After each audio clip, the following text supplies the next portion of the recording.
Start. Hello, everybody. Welcome to Webinar Wednesday. I am Carly with the North Dakota Brain Injury Network. Thank you for joining us today. We hold these webinars every other Wednesday in hopes of educating you on something new in terms of brain injury, or introducing you to someone new sometimes too, like today. Yeah, so join us again, keep coming back, but we are here and we are ready to rock. We have Lindsay Caron Epstein with us today. She is a survivor of brain injury, and she is going to share her story with us. So I will let you take it away, Lindsay. Hello, hi everybody. Thank you so much for having me here. This is perhaps my first presentation on the topic, so it's exciting. A year and a half ago, I was cycling in San Diego, and I was considering moving there, so I was checking it out. And I went to visit a friend that lived there and wanted to get my bicycle. So just went across the street to get my bike and take it around the block to the back garage door. Because it was just around the block, I wasn't wearing a helmet. And an SUV hit me, and it was a suburban area with a 4-lane road, 2 lanes in each direction, parking on the side against the curb, no bike lane. And it was straight. There wasn't a crossroad. He wasn't turning. It was just straight. And he did not see me, I guess, and did not switch lanes and hit me from behind. And then drove off. It was a hit and run. And when the ambulance came, they took me to Scripps Memorial, which is a pretty renowned hospital for TBI stuff. And I had a Glasgow Coma Scale of 3. And most people don't even know what a TBI is, apparently. And most people with TBIs don't even know what a Glasgow Coma Scale is. So that is the international scale for which they assess the severity of a TBI. And it measures 3 different things: your eye movement, your physical response, and your verbal response. So the lowest score you can get is a 1 for each of those. So the lowest score you can get is a 3. Highest score is a 15. I had a 3. And that is a super high mortality rate, like 89% with a 3 die within 30 days, 7% are permanently in comas, 4% have permanent physical and neurological damage.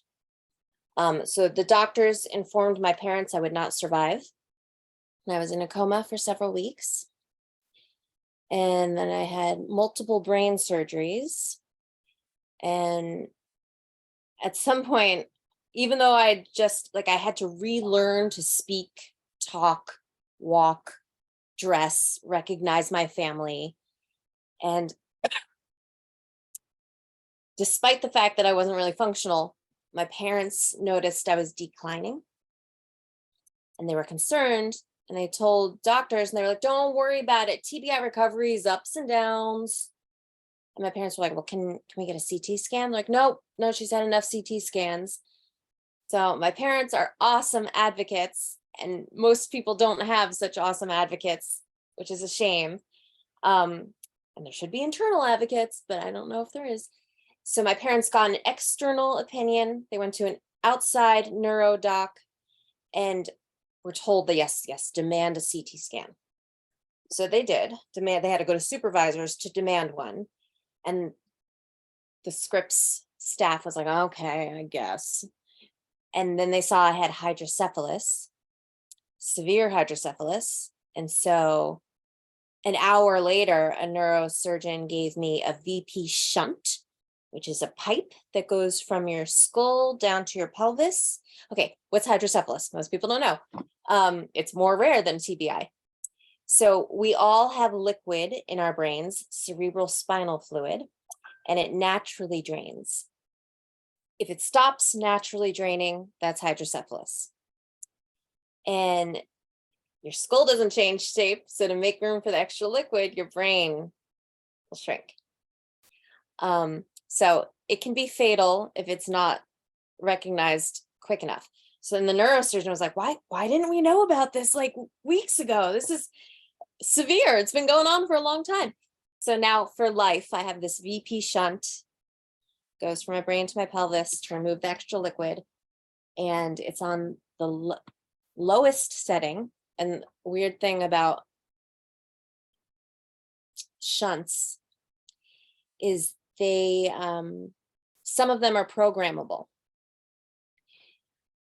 And they're interestingly kind of backwards. So the lowest setting is the strongest.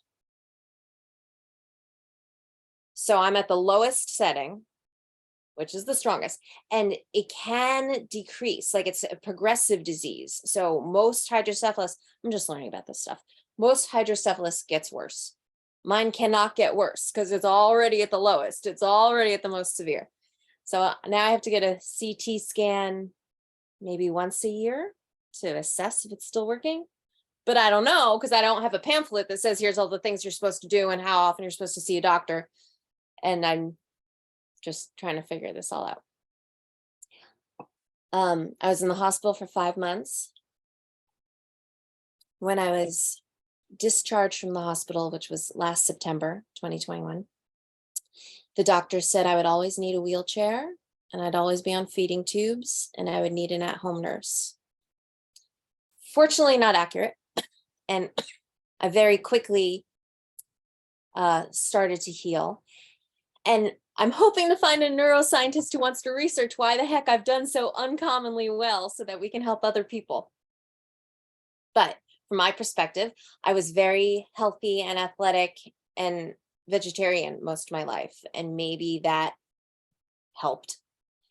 My first surgery was 12 hours.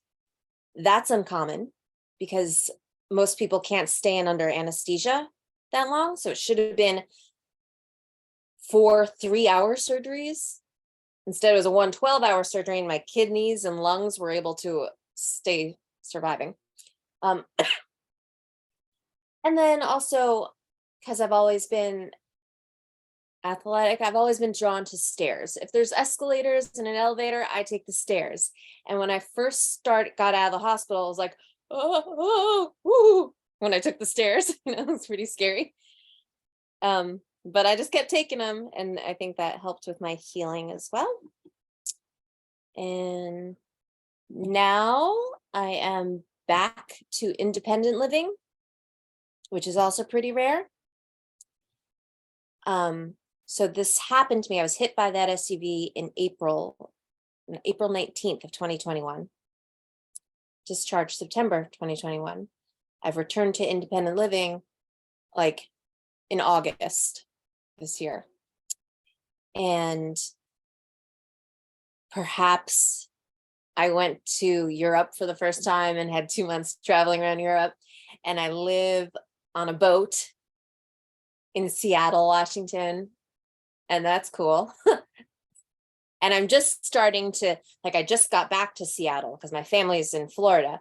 So I'm just starting to find new doctors here. I don't know which ones I'm supposed to see. A neuro-ophthalmologist, a neuropsychologist, a neurosurgeon, and each of them require referrals.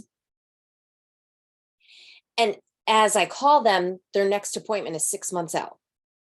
So it'll be a long time before I have someone who's able to say, here's who you need to see.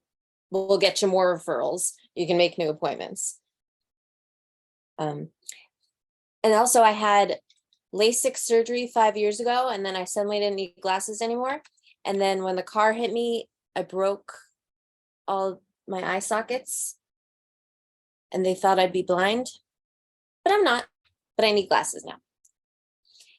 And I potentially maybe have glaucoma. There's like on close to having glaucoma.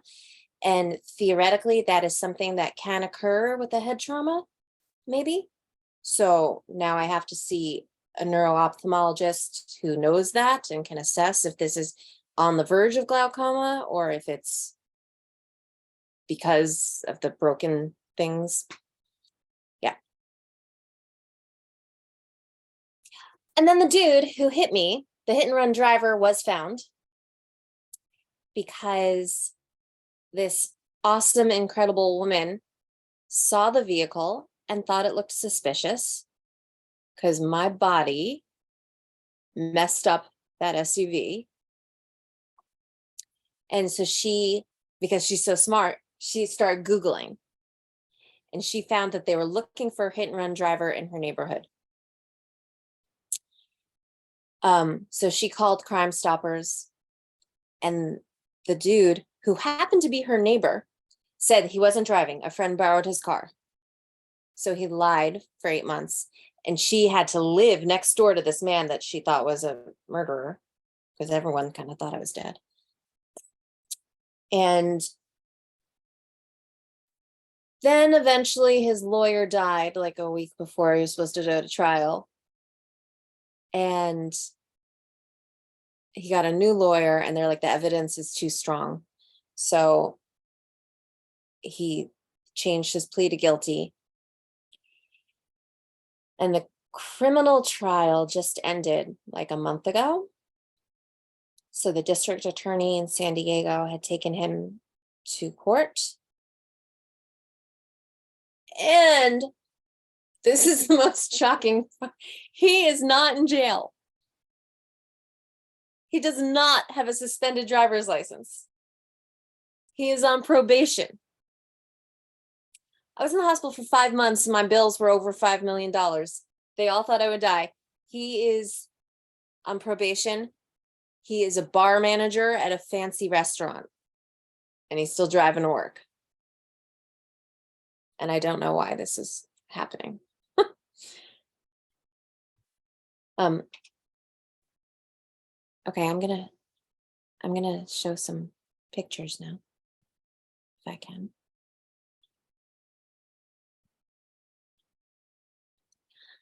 Okay, this is the vehicle that my body trashed.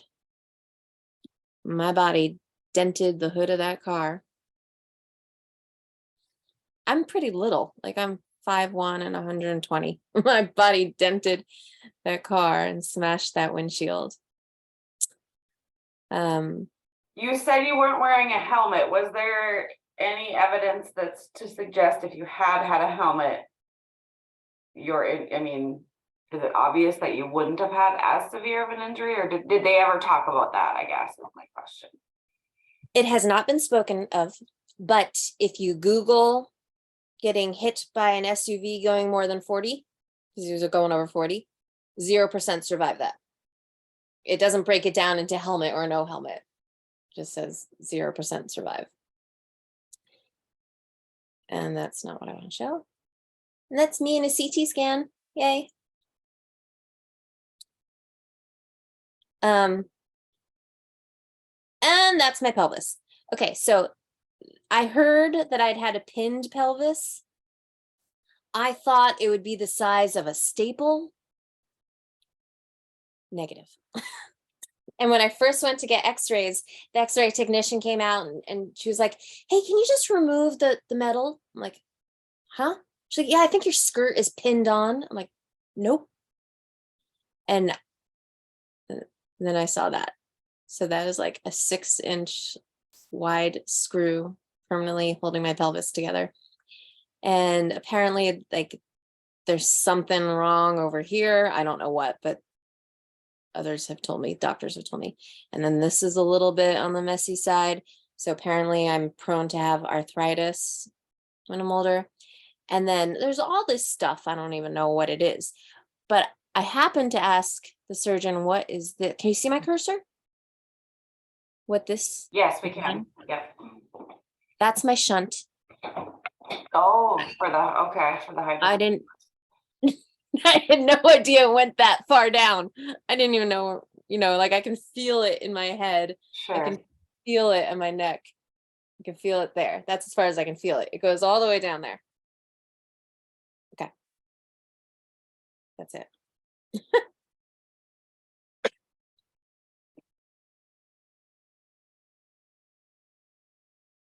And there's still an upcoming civil trial against the dude who hit me, and that is coming up next November. It's coming November. What would you hope to see out of that, or do you have thoughts, or, I mean, you said. Well, I'm still mostly confused about the criminal trial. Like other people, because now I'm in survivor hydrocephalus groups and TBI groups. And so others have sent me the articles about their criminals going to jail, having their license suspended for 15 years. And I'm just bewildered why that didn't happen here, and wondering if there's some way to inform the mayor and get like some, I don't know, some changes there. Sure. So this is all in Washington, correct? Or you were hit No. consent, so this is California laws. Yeah. Okay. So you have to travel back and forth for court as well, or? Yeah. Yes. Okay. I mean, they said I didn't have to, and I'm like, oh, I want to be there. Yeah. So you did most of your recovery in Florida with your parents. Yes. And what do you think? Yes, you are doing extremely well for all of this having happened to you. What do you think? You mentioned that you're vegetarian. You think that helped. Any other things that you think really attributed to your success? Because I mean, to be living independently and to be talking and having this conversation with us, you got your stuff together, so what helped with that the most?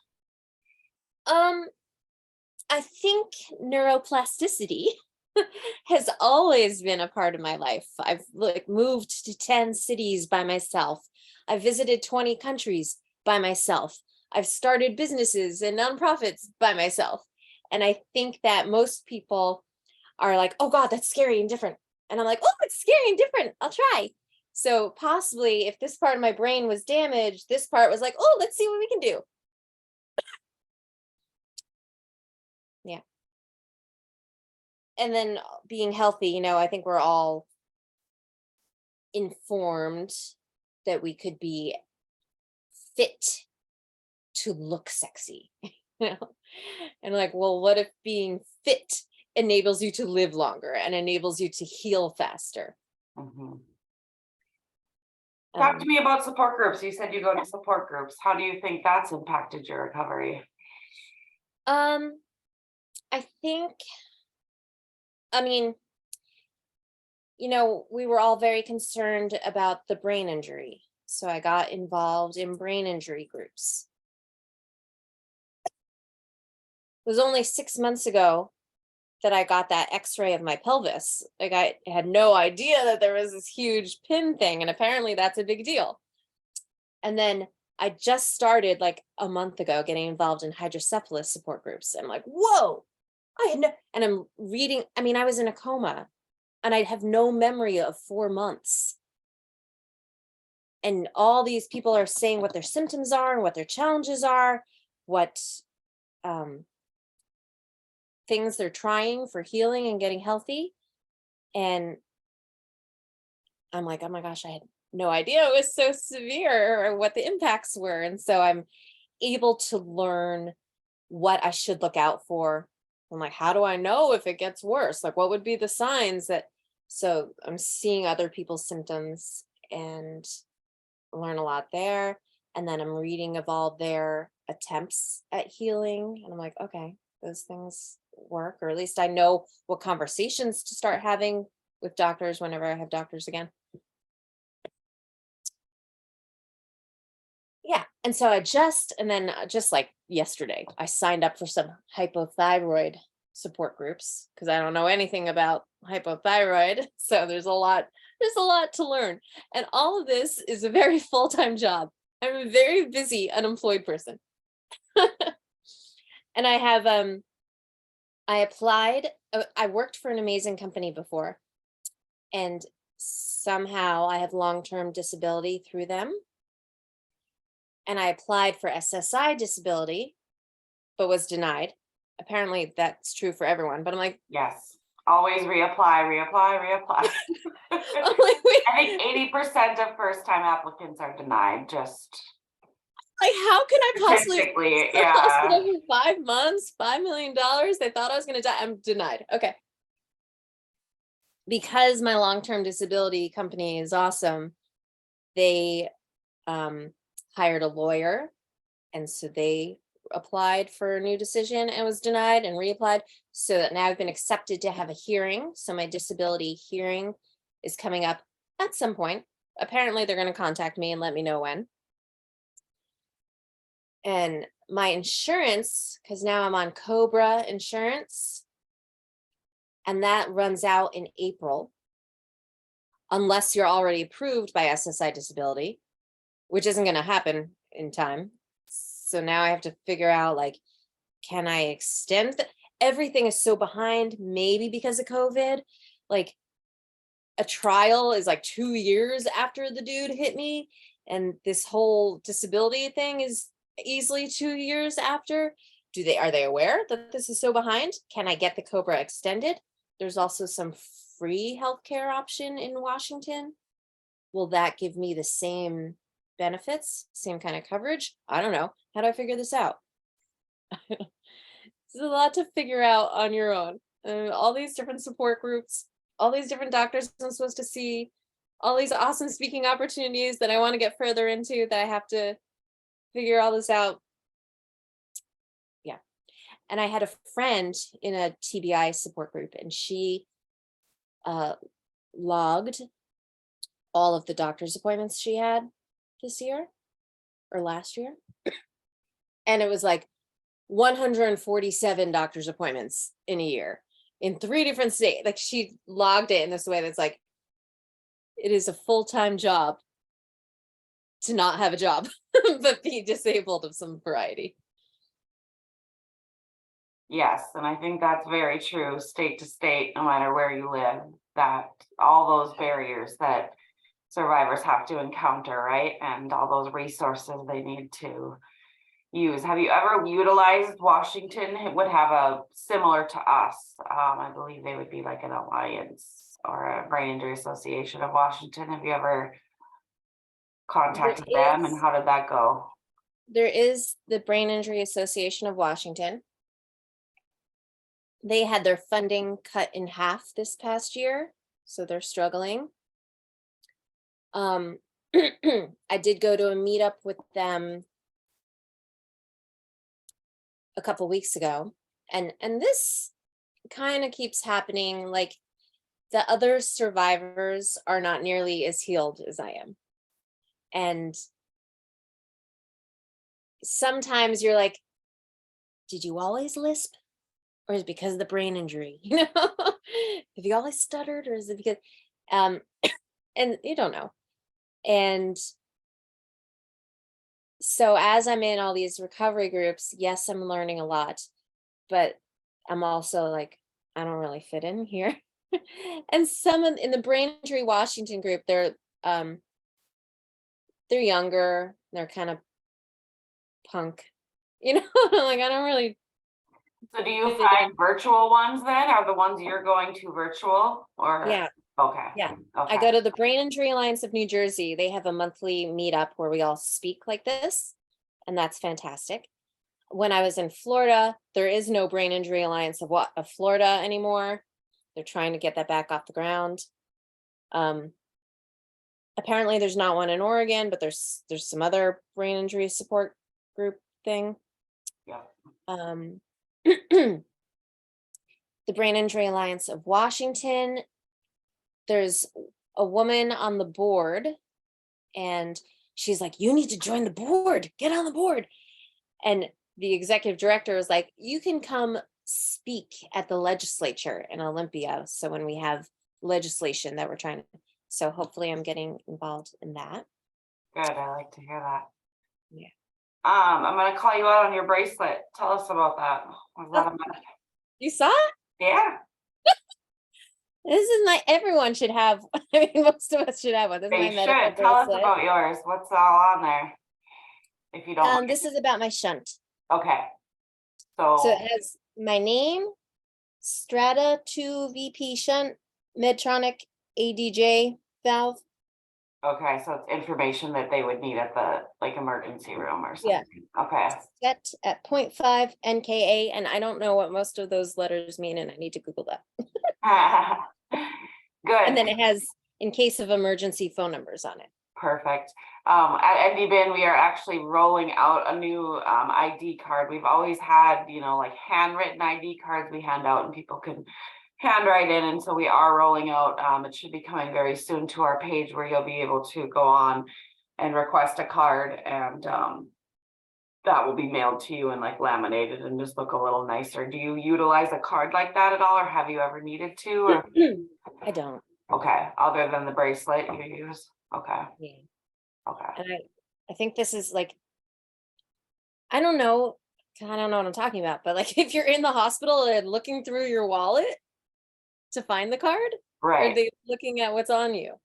Yeah, so this would be more of an instance. So I don't know if you, because you seem to speak good and all you, but you mentioned slurring, you mentioned stuttering from other TBI, brain injury. I think a lot of our clients end up getting accused of being intoxicated or being high or different things like that. And so to have that available to pull out, but yes, it is not as convenient as like a bracelet. Yeah. So I think a lot of people, from what I've heard, I mean, obviously I was in a coma, so I went to the hospital. There's a lot of people who have more of a minor TBI, right. and they've had to go back to the doctors multiple times. Like, I'm still kind of fuzzy and it's been 2 months and I don't know why I'm feeling, before they got the prognosis. Right, a formal diagnosis. Yes, exactly. And my parents had to go through the thing to get me the CT scan. Yeah, to get could the you talk a hydrocephalus. little more about your parents? You've mentioned them a little bit, but you want to just, how have they helped in this advocacy? It sounds like you probably attribute a lot of your success to them as well, I would assume. Oh yeah. They so it was during COVID, and so they were minimized to having 1 2-hour visit each day. And instead of both of them coming together, they separated so that I'd have 4 hours of visit.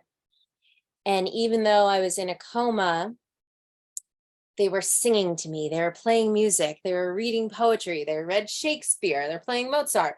And I think the doctors were like, she can't hear you, she's in a coma. And my parents were like, we think there's something in there. And maybe that's true. And maybe that's part of my healing. And we've read that Mozart is apparently good for brain injury repair. And they read me like high level literature. And maybe that's why I've healed so well too. And I think, so I want to get into public speaking about this stuff, because when I first started looking up Glasgow Coma Scale 3, the articles I encountered were doctors are like, well, this isn't going to work. Should we just try a little something? And now I've met multiple other GCS 3 and 4 survivors, and all of us were told, all of our parents were told that we wouldn't survive. And what is it if your family is like, oh, well, like I want to share the stories of I've met like 8 miracle survivors. I've only been out for a year. I've met 8 miracle survivors, either with GCS 3 or 4, or some severe cancer survivors, one that survived pancreatic cancer, which also has a super high mortality rate. And obviously not everyone is such an extrovert or such a public speaker. So I want to tell all those stories because I think it is important that families and medical practitioners are like, I know someone else who survived and healed. We can too. Like that's the energy that you need to have to help your loved one heal. I do think attitude does make a huge, huge difference, right? And I see that in you, and I think we see that day to day at the Brain Injury Network too, is our clients that have that positive go get them attitude recover much, much faster and much more successfully because of that attitude and that mindset, so to speak. Yeah. Awesome. There's a lot of people, as I had a support group page created for me on Facebook, and there was just a lot of people who said, we knew you'd survive because you're such a go-getter and your attitude, and you were obviously going to fight it and kick butt. I'm like, I wasn't aware that it was serious. I don't have a memory of 4 months. So like, I don't know if I was like, I can recover. You know, I've seen people who are really sick and they're like, I can one day walk again. But I was not in that. I didn't even know it was serious until after I got out of the hospital and started researching.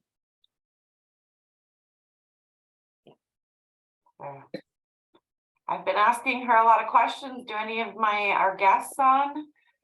We have 20 people on, or 19 others, I suppose, other than you and I. Anyone have any questions for Lindsay? Specific things you want her to talk about?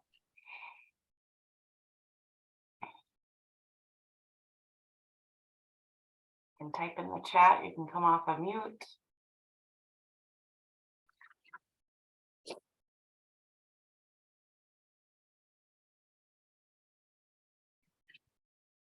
No questions. Crickets.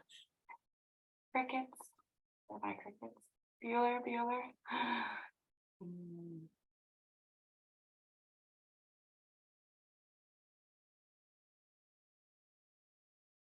I look forward to the woman who found the man who hit me.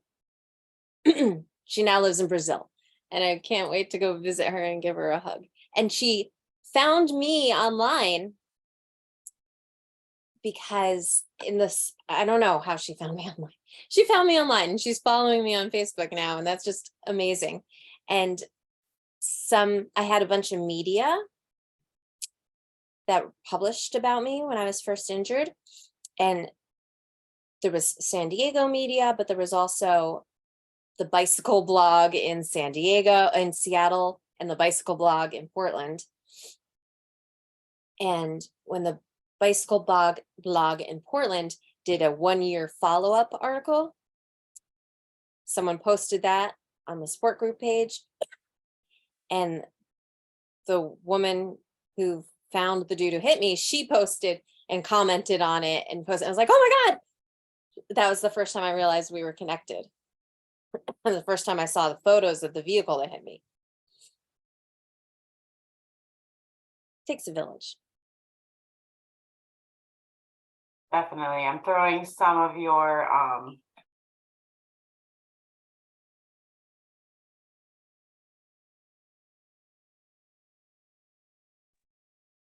I'm throwing the link in. Yeah, thank you for sharing your story. A lot of people are saying. I threw a couple of the links to some of those articles she referenced in the chat for you guys. Very inspirational, Lindsay. Thank you so much for sharing. And you are a captivating speaker. And you're right, not everyone feels that passion to speak or are comfortable sharing. So please continue to give TBI a voice. And advocacy is super important and needs voices like yours for sure. And thank you for that. Excellent and educational info. And most of all, I admire your positive, upbeat attitude. Your parents are the true meaning of parents. Thank you so much. Awesome to hear your story.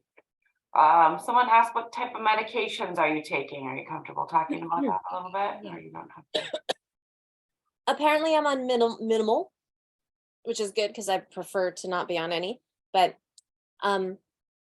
Depakote and Lexapro, which in my head are for antidepressants. And I'm like, why am I on this? And they said it's to help suppress seizures. And apparently if you have a TBI, you're 50 times more likely to have a seizure. Have you had any seizures at all? No. Great, good. Yeah. So then I Googled it, and yes, Depakote helps minimize seizures. Lexapro does not. It apparently causes or increases your chance for seizures. So without having a doctor to tell me otherwise, I've just kind of maybe stopped taking Lexapro. So Depakote, Synthroid, which is for hypothyroidism, and Trazodone for sleep. I've always had insomnia, but now I don't. And I don't know if it's because post TBI I don't have insomnia, or if it's because of the Trazodone, but I just met with a doctor like a couple days ago, and we've minimized to the lowest amount of Trazodone. Good, really good. Yes, we hear of a lot of sleep disturbance and a lot of fatigue. Sleep, we hear, the stat I've heard is 30% of people after a brain injury develop sleep apnea. so that, they're not getting that good quality sleep, but I'm glad to hear that you are. Yeah, Yeah, and I'm definitely impressive. tired all the time. Yes. And How do you combat that? Do you have any tips or tricks for that? no, not yet. And I think like I have a friend who's a doctor, and he's like, you don't have hypothyroid, because I'm still energetic and I'm not gaining much weight, you know? And I'm like, well, I think that if the average person is on a scale of 1 to 10 with their energy levels, I was always previously like a 15, and now I'm a 9. So it doesn't seem like I've definitely diminished compared to what I was, but I still am higher than average, or at the high end of average. So you have a couple questions. Someone asked, so are you biking again? And were you scared to start biking again if you are? I am biking again. It is my love. I'm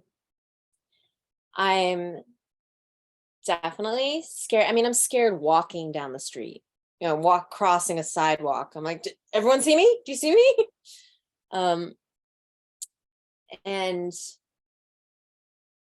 I need to reconsider biking alone at night, apparently, which, I mean, I've commuted by bike for 25 years.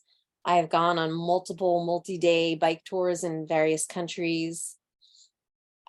Was the co-host of a radio show about cycling, and I've published a bunch of articles about it. I've gotten so many people into it, and like, apparently I'm not supposed to bike anymore. I don't know what I'm going to do with that. And then someone wanted you to clarify, did you say Lexapro can increase seizures? Is that what you had said? That's what I saw on a recent brief Google search. I just typed in Lexapro seizures and was hoping to see that it decreases it. And instead I saw that it increases it. Yeah, just a quick Google. I mean, this is nothing medical, but it says, on a Google search, it just says that it can, the medication itself can cause seizures in some people. They don't know that it increases the seizure risk for people who have seizure conditions, however. So yeah, you always want to do things with your doctor in mind and ask your doctor before. But yes, everything has a side effect, right? And it is listed as a side effect. And I see, will you write a book? That is my goal for this winter, the next 2 months. You want to write a book. Good, cool. I have multiple books I want to write, but I think starting with the TBI journey. Yeah. Great.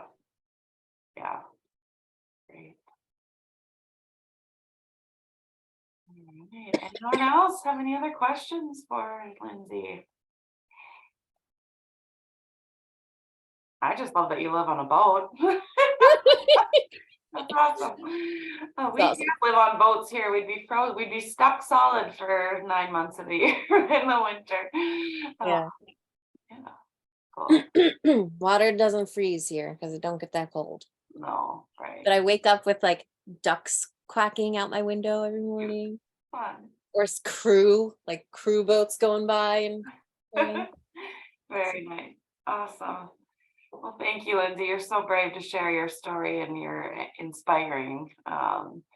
Just your demeanor and how well you've come. And I'm very surprised that your accident was in 2021. So, yes, and I think the professionals and the survivors on this can gain a lot from just hearing your story and hearing, that there is hope. I struggle with that when they tell people that, if they should even tell them, like the doctors, should they tell you that you're not doing, I don't know. But I suppose they Okay. have an I got obligation. another story. My friend, I have a new friend, Dave, and we had mutual friends who introduced us because he also had a Glasgow Coma Scale 3 for his TBI. And he fell rock climbing in kind of near Seattle when he was 25. And he was a mechanical engineer at Boeing. And he went to University of Washington, which has a well-renowned TBI program, and they did not want to keep him alive. They told his parents they were going to take him off the machines. His parents had to call around the country to assess who will accept someone with a GCS of 3. And the only place that would was Craig Hospital in Colorado. And so he went there and met other people that had a GCS 3 or 4 that were only accepted into Craig. And and now he's full-time living with his parents, and they're still taking care of him, and his many ongoing effects. But many reasons why I want to public speak, because how could the hospital say we're going to take him off the machines? Yeah, Craig is amazing. We do a lot with Love Your Brain and the Kevin Pierce story, Crash Reel. I show Crash Reel a lot when I go, especially to like my younger audiences, my high schoolers and things like that. Really get excited about him and his story. And if you've never seen Crash Reel, I would highly recommend giving it a watch. But there's a lot of footage of him at Craig in that movie as well, or documentary. I guess it's an HBO documentary. You can. Yeah, and we have it at the Brain Injury Network if you ever want to borrow it or do a showing or anything. But yes, Craig is amazing, and they do amazing things for people. I went to a Love Your Brain retreat. You got to tell us about that. It was awesome. I don't know. It was like fantastic to be around people with a similar mindset, because like in the hospital and survivor groups, I'm kind of like, what's going on here? And we did a lot of simple yoga and meditation, and there was like mostly vegetarian food options, and there was a vast array of people. And I was at a campground in Maine, and someone came down with COVID, and so they had to kind of move everything to be outdoors. But it was awesome. And then today I got an email from them that I was invited to join the Love Your Brain bicycle ride in the 5 boroughs, New York City bike ride. Yes, they do that big bike ride. Yes, very cool. Are you gonna do it? Yeah. Awesome. Great. I threw a link in the chat for you guys that aren't familiar with Love Your Brain, but yeah, we have a survivor engagement group at NDBIN that meets regularly, and that came up recently, a retreat idea. And I've always wanted to do like a camp or something for our survivors to meet up. Our conference is open to survivors and providers, but we want to give them kind of more of like a retreat feel, and do yoga and healthy eating and all of that, and just have that time to meet people. And so That's awesome.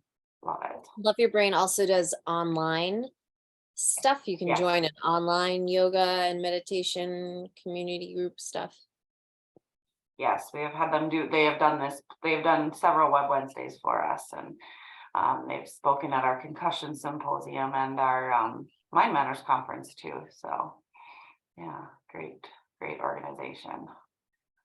And all their meditation and yoga is free for survivors. The virtual is free, so check it out. We do have a couple places in North Dakota certified, but nobody right now currently teaching an active in-person class that I'm aware of. So, all right, well, I will let you go, Lindsay, but thank you so much for your time, and great to meet you. And we look forward to reading your book someday and hearing more about you. Call me in a couple of years and let's do this again, and we'll see how even better that independent living is going. Thank you. I want to put, I just published like a website. Oh yeah. Put it. What is it for the people that are at home? Lindsay, okay. .com, did you mean? Maybe? No, Oh, .co. .co. .com was Oh, taken. okay, And that's about the TBI stuff and about the public Okay. speaking opportunity thing that I'm trying to get into. yep. Okay, yeah, there you go. So it's LINDSAYCARON.co. Yes. Check out her info. Great, awesome. And give me feedback if anyone has it. Yes, I will send you that too, because they have to get CEUs for coming today. They need to fill out an evaluation, and so I typically forward those on to you so you can see feedback that way as well. Awesome. Okay, thanks, Cool. Lindsay. Thank you. Bye.